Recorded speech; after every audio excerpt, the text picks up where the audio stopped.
Good evening, ladies and gentlemen. This is the Hillbilly ThinkTank, and this is me, Spencer Kett, coming at you live from Tunnel Hills, where we know that life, liberty, and the pursuit of happiness, that's what it is all about. Well, folks, welcome back to the Hillbilly ThinkTank. And I am the educated hillbilly. No, it's not an oxymoron. Don't call me a moron. I'm your host, a Navy veteran, a VA employee in the past, a public school teacher, and a candidate for Hardin County District 3 Magistrate. And today we're here to talk about your money, specifically how your money, $1.8 billion of it, that we know the Trump administration just tried to hand out to its friends and allies and the people who stormed the United States Capitol on January 6, 2021. Now, I know that sounds like something out of a movie, but it happened. And the only thing that stopped it, at least for now, was a federal judge doing her job.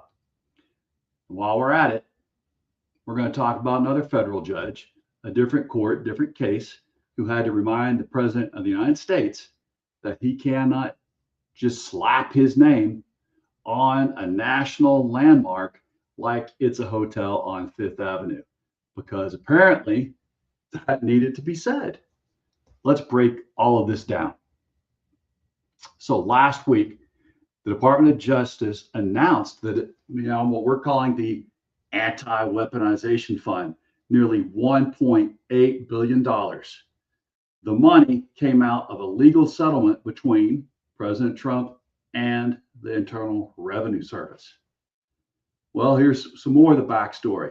Back in 2019, a contract worker leaked a document about Donald Trump's tax returns. Trump sued the IRS. Instead of a lawsuit that would have gone through the normal legal process, instead of a judge weighing the facts, and deciding what was true, what was false about they're in the Justice Department, which now, of course, we know that Justice Department works for Trump. They settled on a case on Trump's behalf and created this slush fund as part of the deal. So that fund was supposed to compensate people who claimed that they were targeted by a weaponized justice system. Now, on its face, that might sound reasonable to some folks. If the government genuinely targeted innocent people, well, of course, those people deserve relief. I believe that. But here's the problem. We got to think about this clearly. The Justice Department never explained how and who would decide who qualifies for the slush fund. No criteria, no transparency, no independent oversight, none of that. So you just had to submit a claim and then, we'll decide. The decider will decide. And who did the administration signal was going to be eligible? The president's political allies, people who were connected to that January 6th attack on the United States Capitol. Now, let me say plainly here, just think about this. The people who beat Capitol police officers with flagpoles, the folks who smeared poop, to say it plainly, poop. Someone can call it feces, but it was poop, human poop, on the walls of the people's house. The people who hunted for the vice president of the United States. The people who were in line these people are in line now to receive a check from you, the American taxpayer, through a fund with no rules, run by a Justice Department that is only loyal to the man who sent them there. So thankfully, a federal judge stepped in. U.S. District Judge Leonie Brinkema, I guess I say her name, of the Eastern District of Virginia, ordered a ruling this past Friday that temporarily halts this entire fiasco, or operation, if you want to call it that. So the administration now cannot transmit and put any money into the fund. It cannot consider any claims and cannot pay out a single dollar, at least, not until June 12th, when a full hearing is scheduled for this. So Judge Brinkema was appointed by President Bill Clinton, and I expect the administration, of course, is going to try to use that fact to dismiss her ruling. Well, don't let them. A judge's job is to apply the law as it is clearly made and intended to be applied. And the law doesn't care who signed the appointment papers of a judge. The legal challenges to this fund have come from multiple directions, and they're not from crazy fringe groups. 30-some retired federal judges, people who spent their careers applying the law fairly, consistently, asked a court, just to open up Trump's original IRS suit. And look at that lawsuit. And they said that the settlement that created this fund may have been fraudulent. Imagine that. Now, that's not a Democrat talking. That's a federal judiciary as an institution raising a red flag. Former Capitol police officers, the men and women who bled defending Congress on January 6th, filed their own lawsuit to block the fund. Think about that. Those very people that were attacked that day are now in court fighting to prevent their attackers from being just handed over millions and millions of federal money from you and me, the taxpayer. And a senior attorney at the Treasury Department, and this is a career government lawyer, resigned in protest just hours after the Justice Department announced this slush fund. That person walked out the door when they looked at this case and its absolute cringeworthy, fraudulent back scratching of one criminal to another. Because, there's just some lines you don't cross. And our government cannot become a slush fund for criminals.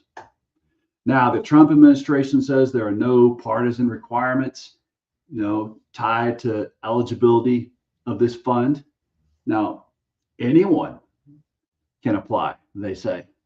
But folks, let's use some real, God's honest common sense here. Because, common sense is lacking. When you create a nearly $2 billion fund with no public criteria, no independent oversight, and no explanation of how claims are to be evaluated, good Lord, as or Lordy, as Mama would say, you announce it as a part of a settlement and you personally benefited. That's not a neutral process. That's a slush fund, and the American people are left holding the bag for this slush fund. Think about what nearly $2 billion could do in communities just like ours here in Hardin County. That is why we are talking about this, because think about it. That would be rural clinics fully staffed.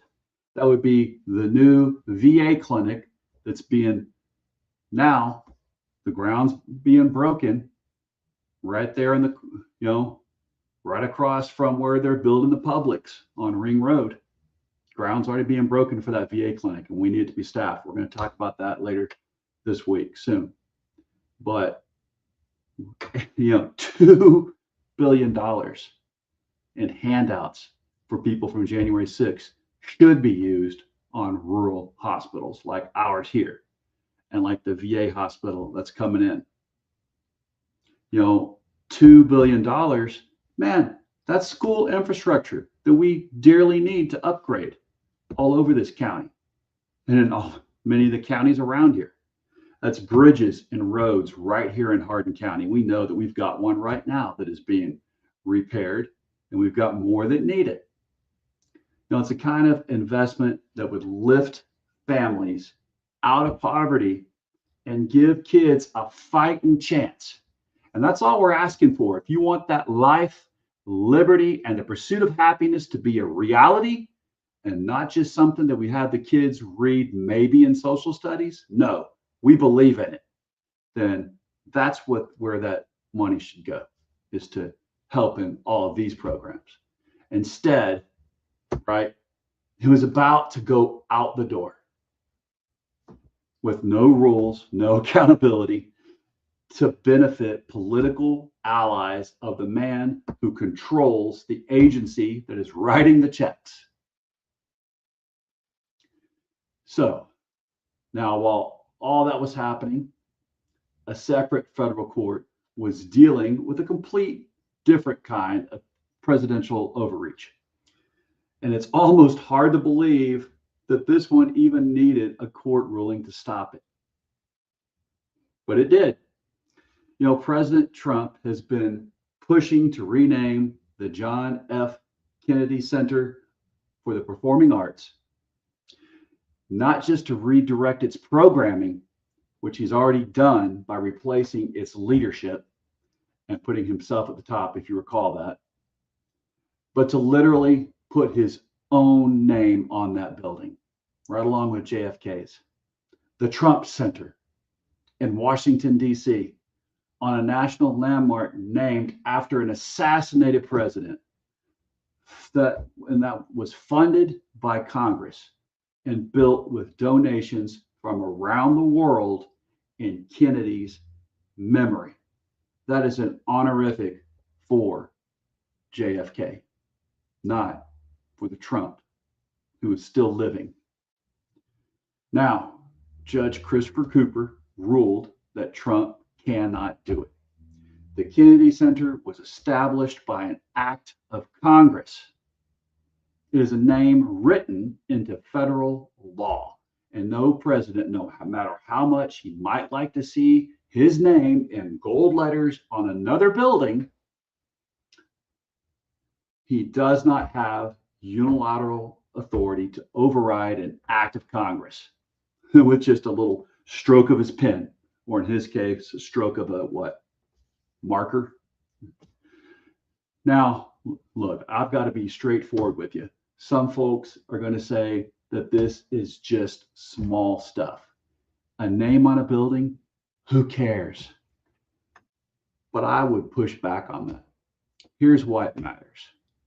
The Kennedy Center isn't just a government office building. It's a cultural institution named in honor of a president who was killed in service to this country. A president who, even before he became president, was nearly killed in World War II on the PT boats. It was named by Congress and it was funded by the American people. And it belongs to history, to our unified history, not to whoever happens to be sitting in the Oval Office at any given moment. When a president decides that he can rename a congressionally established institution by executive fiat, well, he's not just redecorating. He's testing whether anyone will stop him. He is asking the question, is there anything I can't do? And we know this is a president who said he could walk out on Fifth Avenue and shoot someone and get away with it. But as he's asking, is there anything I can't do? Well, Judge Cooper answered that question. Yes, there is. And that's the thread that runs through both of these stories today. A $1.8 billion fund with no rules designated to reward the president's allies. A federal judge said, no, not on my watch. A national landmark named by Congress for an assassinated president, boy, about to be rebranded with the current president's name, another federal judge said, no, that's not how this works in this democracy and republic. These aren't radical decisions, not at all. They're not even political decisions. They're the courts doing exactly what the founders of the United States designed the courts to do. Serve as a check on a branch of government that is wildly over the limits of its own power. Now, I want to be clear about something. I'm not saying that no one who claims to have been targeted by the justice system, doesn't deserve relief. If the government, again, like I said previously, abuse its power against innocent people, that matters, regardless of their politics. That is a principle that I believe in. But here's the difference between justice and just a payoff process. Real justice is transparent and it has rules. It has an independent review. It treats every claimant equally under our U.S. laws.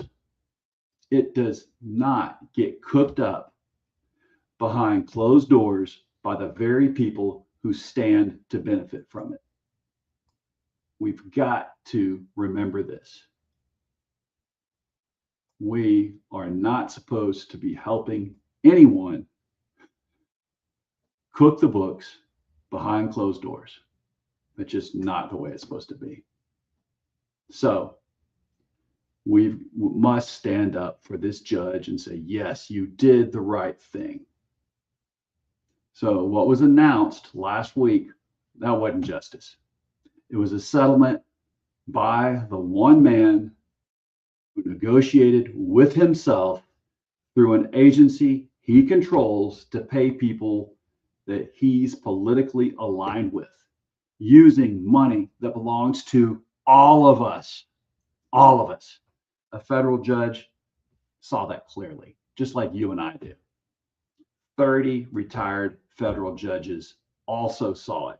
Capitol police officers saw it and rang the alarm bell. A Treasury attorney saw it clearly enough to hand in their reputation and resignation, because they weren't going to watch that reputation go down the drain. So instead, that Treasury attorney resigned. And now you heard it right here on the Hillbilly Think Tank. As your candidate for Hardin County District 3 Magistrate, I'll tell you this: the rule of law, it isn't a partisan issue. It's the foundation of everything. It is the bedrock. It's what makes a contract enforceable, a deed valid, a business deal trustworthy. And it's what makes sure that when you walk into a magistrate's courtroom, you get a fair shake, not based on who you know or who you voted for, but based on the facts and the law. It's crucial. When powerful people start bending the law to reward their friends and their cronies, punish their enemies, and put their names on things that don't belong to them, that it isn't just Washington that suffers. It works its way down to counties, to courts, to the people who, oh man, they just need someone to be straight with them. We all need someone to be straight with us. I believe in accountability. Now, I believe in transparency. I believe your tax dollars should go to the people who need them. And I believe that the Kennedy Center, it belongs to John Kennedy's memory and to the American people, not to anyone's ego or their brand. The court will hear more arguments on June 12th. We'll be watching.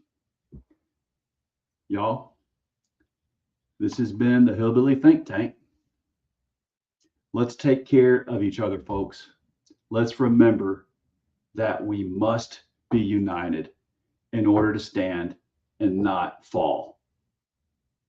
That is the whole thing that this all runs on. Ding, hey, it's great to see you. I hope you're still on here. I see one person watching, hoping that's you, Ding. Ding, if that's you, type in hi one more time there so I know you're still watching. Appreciate seeing you there, Ding. Oh, man, scared him away. Anywho, y'all, this has been the Hillbilly Think Tank. Again, we love our neighbors as ourselves here in Hardin County. We remember everyone deployed. And y'all, I hope that you're having a great weekend. Today was the last day of school for teachers where I teach. I came home, went out with Wounded Warrior Project. Thank you, Wounded Warrior Project. They took us to Heartland Mini Golf, not far from here and in the District 3. We got to play 2 rounds of mini golf, got to eat some pizza, hang out with other veterans and veterans' families, kids. It was a blessed time. I went down then to Warm Blessings along with another magistrate candidate, Jim Becker, and his wife, and we helped put together some meals there for the evening meal.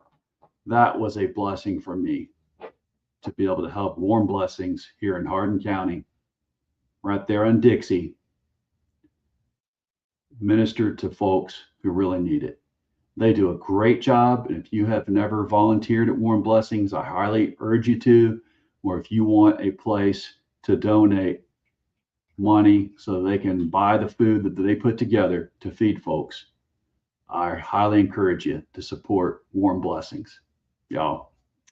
Now then, after that, I realized, because my teen just graduated 8th grade, when we start in high school next year, she mowed the front lawn, which had gotten to be really tall with grass when we finally got this rain that didn't let up, right?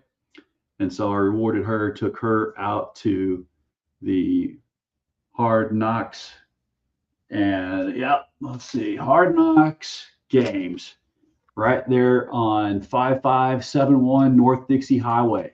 That's a gym. I've passed this thing for so many years now. I kept telling myself, oh, I'm going to go in there. I'm going to go in there.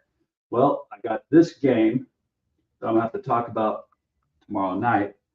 It's called Next War Iran. That was made in 2024. I'm going to read off that box tomorrow night. That will blow you away. Got the, if you can see it up there, the USS Missouri model, and picked up some other games, get my niece started in some role-playing games. I never got to do that as a kid. I think she'll have a blast. Y'all, again, let's get out there and support this local economy. That's one way we're going to dig ourselves out of the mess that DC has put us in. We'll just help one another out. And, you know, it looks like Hard Knocks games is really a place to go hang out and buy games, play games, buy models. It's a great community spot. I didn't know about it until now. So yeah, shout out to them. Y'all, bless your corazon. Have a beautiful, wonderful weekend. Ding, it's so good to see you if that's you that's coming back. And I hope, Ding, you're having a great summer, just like I am. Yeah. All right, y'all. Go and have a great, great weekend. I'm going to get out with Wounded Warrior Project.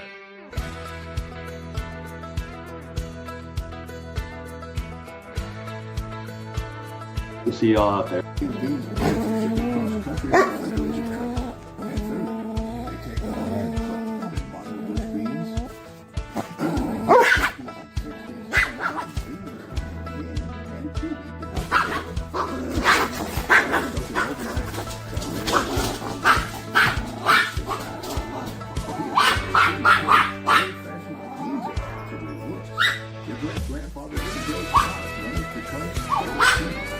He grew because the bank foreclosed on farms across the